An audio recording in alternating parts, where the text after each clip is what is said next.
Hey everyone, it's Madison Gesiotto. So many of us look back on January 6th with disappointment, with disgust, with frustration, but we have to look back and we have to learn from what happened on January 6th, and we have to talk about how do we move forward, not just as a party, but as a nation. What happened on January 6th was unacceptable when it comes to people breaking into the Capitol. Any violence should never be accepted.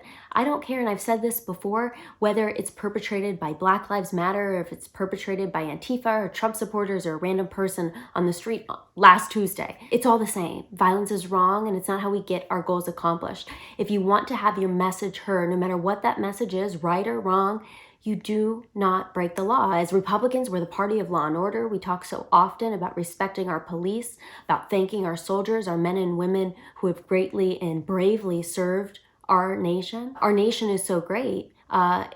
It's the best nation in the world, but we want to remain that way.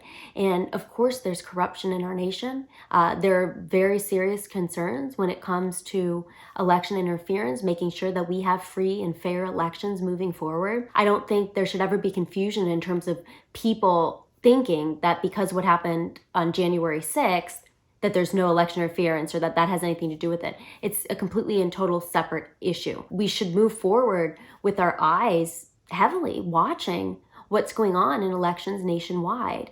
We need to make sure that we don't have dead people voting, that we see those voter rolls updated in the states, that we make sure that people aren't voting twice, that the voting procedures in each and every state do not violate the Constitution. All of these concerns that myself and so many others had in regards to the November 2020 election are still very real.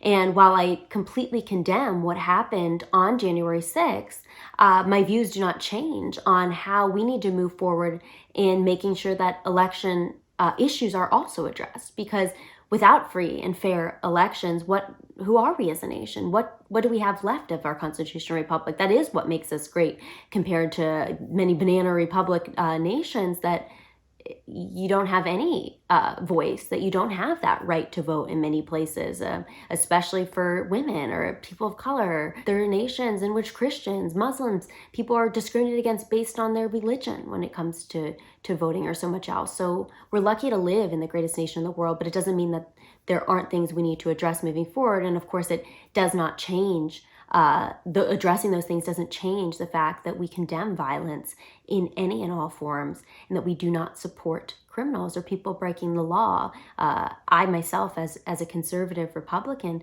don't feel that that's the way that we move forward. Not only is that not the way that we have our voices heard, but that's not the way that we bring people together. And in order to accomplish our goals, we sometimes need people from both sides of the aisle to come together. And so we need to do a better job of being able to practice what we preach. And it's something that many people, I think, failed us in doing on January 6th. It doesn't mean everybody. There were many people in Washington, D.C. that went there. They were peaceful. They went to have their voices be heard, just as there were some people last summer in 2020 that went out to protest for racial justice, and they wanted their voices to be heard, and they were good people out for the right reasons.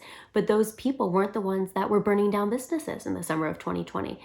Those people were criminals, just like some of these people were on January 6th. And so we may have different views. We really all should come together on this issue. We have a lot of the same goals in terms of wanting to make sure that we have a successful nation, and of course that we want to have free and fair elections, because it doesn't matter which side of the aisle you're on. One day you'll be on the losing side of an election, and if it's not fair, you won't be too happy about it. And so we want to make sure that people can run for office and they can win or lose fairly.